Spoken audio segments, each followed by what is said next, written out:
자, 여러분 반갑습니다. 장희수입니다. 자, 이번 시간 파동의 굴절 같이 공부해 보도록 하겠습니다. 파동의 굴절은 공식이 나오는 굉장히 어려운 그리고 까다로운 그런 단원이기 때문에 열심히 공부해 줘야 되고요. 자료는 여기 블로그에서 다운받아서 여러분 공부를 좀 열심히 했으면 좋겠습니다. 자, 먼저 우리가 알아봐야 될 거 바로 이제 굴절인데, 굴절과 반사를 굉장히 많이 혼동하는 친구들이 많아서 그 둘을 구분하고 가도록 하겠습니다. 여러분, 반사는 뭡니까? 그리고 또 굴절은 뭘까요? 그 둘은 서로 어떻게 다를까요? 네, 먼저 반사부터 해보겠습니다. 지금 어떤 매질하면 파동을 전달시키는 물질이라고 했죠, 그죠? 매질 1번 매질과 2번 매질이 이렇게 있었습니다. 그런데 파동이 왔어요. 파동이 오다가 띵 튕겨서 저렇게 돌아갑니다. 우린 이걸 뭐라 부른다? 반사라고 합니다. 그에 반해서 굴절은요, 매질 1에서 매질 2로 이렇게 뚫고 들어오면서 진행 방향이 꺾이는 걸 말합니다. 어차피 반사도 꺾이는 거고 굴절도 꺾이는 거지만, 반사의 경우에는 입사한 물질과 반사되어 돌아가는 물질이 똑같아요. 굴절은 입사되는 물질과 굴절되어 진행하는 물질이 달라요. 이렇게 물질이 다르기 때문에 속력의 변화가 생기고, 그 속력의 변화에 의해서 저렇게 진행 방향이 꺾이는 현상, 우린 이것을 굴절이라고 부른다라는 거죠. 그래서 반사와 굴절을 정확하게 구별해 주면 좋을 것 같습니다. 자, 두 번째 갑시다. 이번에는 굴절에서 물리량의 변화입니다. 사실은 이 부분이 가장 중요한 부분이고, 시험 문제는 여기 있는 것들을 조금씩 응용해서 문제를 내기 때문에 지금부터 설명드린 이 내용은 정말 중요하고요. 잘 좀 정리를 해두면 좋을 것 같습니다. 자, 이제 아래 있는 부분을 보니까 약간 생소한 그림이 보이네요. 지금 보면 매질 1번, 매질 2번이라고는 되어 있는데, 이건 뭐 이렇게 선으로 그려 넣은 게 있는데, 바로 저 선을 우린 뭐라고 부르냐면 파면이라고 불러요. 저 면자는 얼굴 면자야. 여러분, 연못에 돌멩이를 딱 떨어뜨리면 그 돌멩이 떨어진 곳이 어떻게 변합니까? 마치 이렇게 동심원이 쫙 퍼져 나가는 것처럼 이렇게 동글동글 만들어지잖아요. 그리고 실제로 우리가 그림 그릴 때도 연못에 돌멩이 던졌다 그러면 이런 식으로 그림을 그리면 여러분도 다 이해되잖아. 바로 여기 있는 요 선들을 우리가 파면이라고 불러요. 마루를 다 연결해 놓은 선인 거야. 결국에는 지금 이 파면은 마루가 연결된 선이기 때문에 마치 파가 진행할 때 이렇게 마루골 이렇게 가는 걸 이런 식으로 표현해 놨다는 얘기죠. 여러분, 이게 지금 마루고 요게 마루란 얘기는 여기부터 여기까지가 뭘까요? 바로 파장이 되는 거 알 수 있습니다. 왜? 파장은 마루부터 마루까지의 거리였으니까. 그죠? 그리고 아래 보면 아래쪽에서의 파면은 이렇게 되어 있기 때문에 여기 있는 파면과 여기 있는 파면의 마루와 마루 사이의 거리, 바로 파장이고, 여기 있는 파장이 여기 있는 파장보다 더 기네? 속력이 그만큼 빠르다는 얘기예요. 그죠? 그래서 그렇게 우리가 두 개를 구분한다라는 겁니다. 특히 저런 식으로 파면 문제가 나오면 파면을 그대로 보고 문제를 풀면 안 되고, 저 파면에 다음과 같이 수직한 선을 그어서 우리가 생각해야 돼. 여기 있는 위에 있는 그림 봐봐. 선을 딱 아주 깔끔하게 그려놨지. 바로 요게 파동의 진행 방향.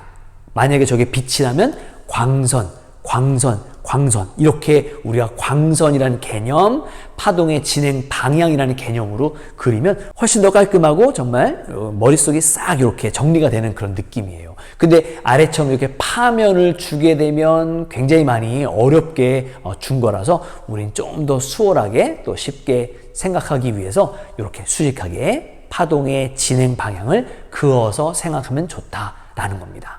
자, 또 하나.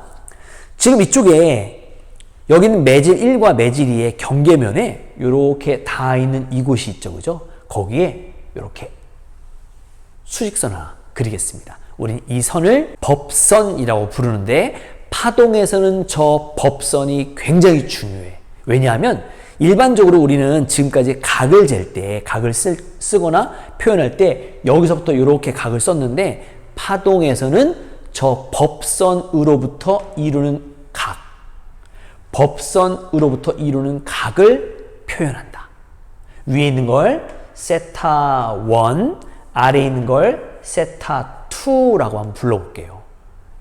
보통 일반적인 책에는 여기를 I, 여기를 R로 나와서 이제 입사할 때, 굴절할 때라는 표현을 쓰는데 우리는 그런 것까지 신경 쓰지 말고 여기는 매질 1번이니까 위에 있는 건 전부 다 1번으로 이렇게 쓰고요. 아래에 있는 건 매질 2번이니까 다 2번으로 표시하면 조금 더 이렇게 그룹화되어서 외우기도 편하고 좀 이해하기도 쉽거든. 그래서 여기 세타 1, 세타 2라고 한번 써볼게요.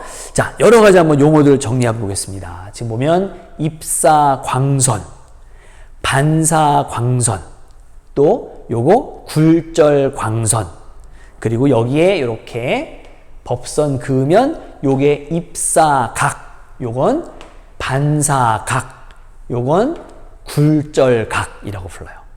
아래도 마찬가지야. 자, 이때 위에 있는 속력 V1, 아래에 있는 거 속력 V2 어디가 더 빠를까? 여러분 어디가 더 빠를 것 같아요? 당연히 위에가 빠르죠. 왜? 성큼 가면서 파장이 길잖아. 파장이 길다는 얘기는 그만큼 빨리 진행한다는 얘기입니다. 그래서 문제를 딱 봤는데 이런 식으로 간격이 넓은 파면이 있다. 파면 간격이 좁다라고 한다면 여기는 빠른 곳이구나. 여긴 느린 곳이구나. 이렇게 우리가 얘기를 해주면 된다는 얘기예요. 빠른 곳이니까 파장이 기네요. 그림에 보기에도 그렇게 나와 있고, 두 번째 여기 있는 파장까지 했고요. 세 번째 세타 1과 세타 2를 봐봐. 어느 게 더 커요? 그쵸? 위에 있는 세타 1이 아래에 있는 세타 2보다 더 크죠. 모두 다 크네. 조심할 거, 오른쪽에 있는 여기 있는 진동수 F1과 F2는 서로 같습니다. 요게 여러분들이 정말 많이 혼동하고 있는 그런 부분이고 시험에 진짜 많이 나오는 부분이야. 그래서 저걸 집중적으로 좀 이해를 해줘야 돼. 자, 다른 것들은 다 위에 있는 1번이 큰데 왜 진동수는 서로 같을까요? 여러분, 진동수는 누가 결정합니까? 진동수는 파원이 결정합니다. 매질이 결정하는 게 아니라는 거야. 여기 있는 진동수는 여러분, 이쪽에 있는 몰라 어디 있는지 모르겠어. 파원이 이미 딱 한번 진동을 한 그 진동수가 쭉 와서 매질이 달라진다 하더라도 여기서도 똑같은 진동수로 가는 거야. 다시 한번, 진동수는 파원이 결정하지 매질이 결정하지 않는다. 따라서 매질이 달라진다 하더라도 진동수는 같다라는 겁니다. 지금처럼 여러분 이렇게 속력도 빠르고요. 그 다음에 파장도 길고 입사하는 각도 큰 이런 물질을 굴절률이 작다라고 부르고요. 아래처럼 속력이 느리고 파장도 짧고 각도 작은 이런 물질을 굴절률이 크다라고 불러요. 여기 나와 있는 이 내용들과 용어들, 관계들 정말 중요한 부분이니까 그 부분을 열심히 여러 차례 반복해서 꼭 여러분 것으로 만들 수 있도록 연습해야 합니다. 자, 다음은 굴절과 파동의 속력을 비교하는 방법 또 한번 연습을 해봅시다. 자, 물질이 두 개가 있어요. 어떤 물질에서 파가 이렇게 가다가 이런 식으로 꺾이면서 굴절했답니다. 여러분, 어디가 빠르고 어디가 느린지를 찾는 방법은 그냥 두 매질의 경계면에 다음과 같이 법선을 긋고요. 그 법선의 크기가 큰 쪽이면 빠른 쪽, 작은 쪽이면 느린 곳이 됩니다. 오른쪽으로 한번 연습해 봅시다. 자, 지금 어떤 파가 이렇게 가다가 매질에서 꺾여서 이런 식으로 굴절을 했습니다. 그럼 여기다가 이렇게 선을 긋고 여기는 각이 있고 여기는 각이 있죠. 여러분, 어느 게 더 큽니까? 아래가 더 크죠. 그럼 여긴 느린 곳, 여긴 빠른 곳이 됩니다. 그렇게 각을, 법선을 그은 다음에 그 법선과 이루는 각으로 빠른지 느린지를 찾고 나면 나머지 문제를 풀 때 굉장히 수월해요. 그런 부분들도 좀 연습을 해두고요. 자, 그 다음에 나오는 굴절률 공식이 있습니다. 보통 굴절률 하면 우리가 뭐 시간을 t, 힘을 f, 질량을 m 이렇게 쓰듯이 굴절률은 n이라고 써요. 그리고 그 n 뒤에 1, 2라고 써서 이 앞에 있는 1번이 주인공이야. 1번 매질에 대한 2번 매질의 굴절률. 1번 매질을 기준 잡고 거기에 2번 매질을 비교하는 겁니다. 그렇게 쓸 수 있는 거고, 그때 보면 앞에 있는 기준이 1번이었지? 그 기준을 분자에 씁니다. 그리고 상대방을 분모에 써요. 그런데 맨 마지막에 그게 반대가 되는 부분이 있죠. 그죠? 바로 요게 절대 굴절률이라고 해서 우리 여기 있는 두 매질 중에 속력이 빠르고 파장이 길고 각이 컸죠? 얘는 굴절률이 작은 매질이거든요. 그렇게 이 매질 자체의 굴절률이 있다. 그걸 우린 절대 굴절률이라 하고 여기 있는 1번 매질의 굴절률 N1이라 부릅니다. 두 번째, 여기 아래쪽에 속력이 느리고 파장이 짧고 각도 작은 건 굴절률이 큰 물질 이렇게 얘기했잖아요. 그럼 얘는 얘 나름대로의 굴절률이 있는 거야. 그걸 N2라고 한다면 그 N2를 여기다 쓴다는 뜻이지. 그래서 다른 것들은 다 1인데 굴절률만 이쪽에 N으로 분모에 쓴다. 이렇게 쓰는 이유는 뭐냐면요. 여러분, 여기서 어느 게 더 빠릅니까? 얘가 더 빨랐죠. 그랬더니 파장도 길었고요. 각도 컸죠. 그래서 요게 1보다 큰 값이에요. 왜냐면 얘보다 얘가 크니까. 1보다 크죠? 그럼 여기도 1보다 커야 되지? 그 다음에 여기는 세타만 놓으면 안 돼서 이 앞에다가 뭘 붙이냐면 사인을 붙입니다. 여러분, 세타와 사인 세타는 무슨 차이가 있을까? 세타는 당연히 30도, 45도, 60도라고만 쓰지만 만약에 사인 30이라고 한다면 이건 얼마입니까? 그치. 0.5 또는 2분의 1로 숫자로 바뀌는 거야. 여기까지는 아직 숫자가 아니죠. 30도일 뿐이니까. 근데 거기에 사인을 붙이면 이렇게 수가 된다는 거야. 여기도 지금 숫자죠. 이것도 숫자로 만들려고 사인을 붙여서 사인 세타 1 이렇게 부른다는 뜻입니다. 그런 것만 좀 조심해 주면 되고요. 그 다음에 여기 있는 사인 세타 1이 사인 세타 2보다 크지? 왜냐면 세타가 더 크니까. 그리고 여기는 N2가 더 큽니다. 여기는 아래쪽에 있는 요 물질이 굴절률이 크기 때문에 굴절률이 큰 물질을 위쪽에 적어둔다는 거죠. 그래서 암기할 때도 1이니까 어떤 것만 반대구나. 바로 이쪽에 있는 절대 굴절률만 반대구나 라는 거 여러분 잘 좀 기억을 해둘 수 있어야 합니다. 자, 다음은 반구 실험이라고 써 있는 부분 같이 한번 볼게요. 여러분, 반구 실험이 뭐냐면 이렇게 반구로 되어 있는 통이 있어. 거기다 어떤 액체나 예를 들면 뭐 물 같은 걸 여기다 담았다 합시다. 그럼 여기에는 지금 물이 이렇게 채워져 있는 거예요. 그걸 위에서 지금 보고 있는 거야. 그렇게 통이 있는데 거기다 물을 채워놨어요. 그러면 다른 데는 공기고요. 여긴 물이겠죠. 빛을 쐈더니 빛이 가다가 이렇게 굴절해 나가는 모습을 볼 수 있다는 뜻이에요. 그럼 여러분, 굴절률, 여기 있는 요 공기를 1번 매질, 여기 안에 있는 액체를 뭐 물이나 액체 같은 걸 2번 매질에 한다면 1번 매질에 대한 2번 매질의 굴절률은 물론 속력의 비, 파장의 비, 굴절률의 비 이런 것도 쓸 수 있지만 우리는 각도를 이용해서 세타의 비로 이렇게 우리가 쓸 수 있다는 얘기예요. 근데 여러분, 사인 세타라고 하는 것은 여기 있는 요게 세타 1이니까 사인 세타라서 이거분의 이거가 되는 거지. 그지? 여기 있는 요게 바로 반지름 R이 되고요. 여기 있는 건 A부터 B까지의 길이가 됩니다. 자루다가 저거 재면 충분히 알 수 있잖아요. 그 다음 사인 세타 2라고 하는 것은 여기 있는 세타 2를 이용해서 이 변과 이 변에 사인 세타 2 해주면 여기도 반지름 R분의 요 길이 CD라고 해서 그 부분을 이용해서 정리할 수 있다라는 거지. 그러면 사인 세타 1은 R분의 A, B 사이의 거리, 사인 세타 2는 R분의 CD의 길이, 근데 R과 R이 지워지니까 이렇게 CD의 길이분의 AB의 길이만 알면 여기 있는 요 두 물질의 굴절률의 관계를 우리가 구해낼 수 있다라는 겁니다.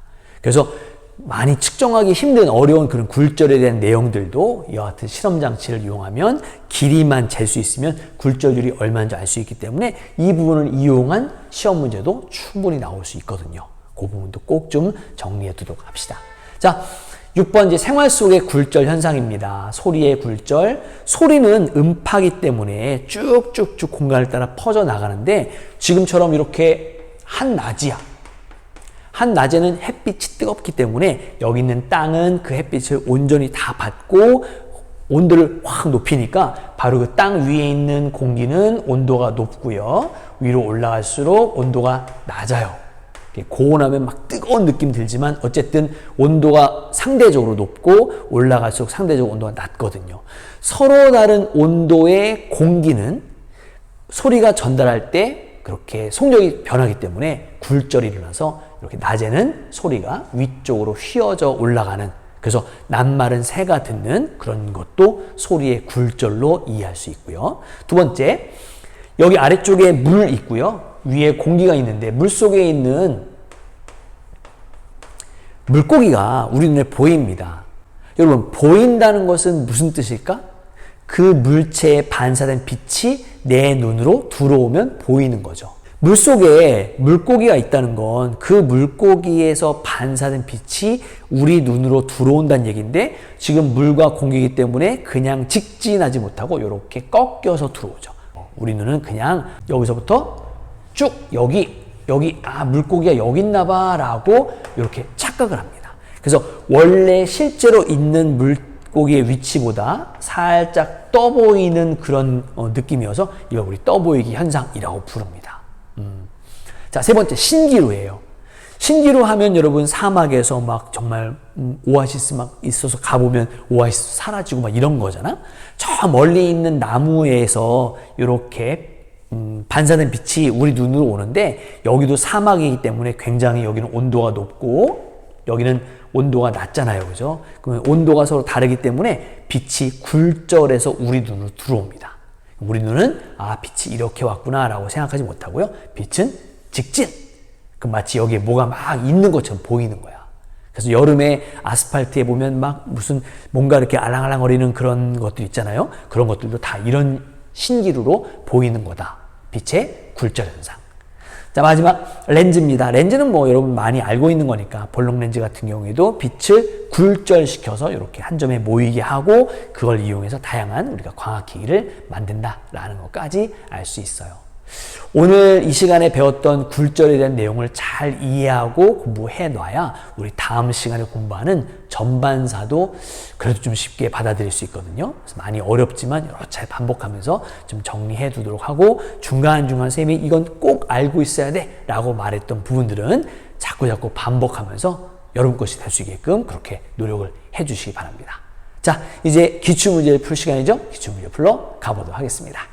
자, 기출문제 보도록 하겠습니다. 2021년 18번으로 나왔던 문제인데요. 자, 이제 공기가 있고요. 거기에 매질 A가 있는데 그 매질 A에 물도 넣어보고 유리도 넣을 수 있고 다이아몬드도 넣을 수 있다는 거야. 그런데 여기 보면 지금 굴절률이 이렇게 표현되어 있죠. 여러분, 굴절률이 크면 클수록 뭐 한 겁니까? 점점점 느린 속력을 갖는 매질이에요.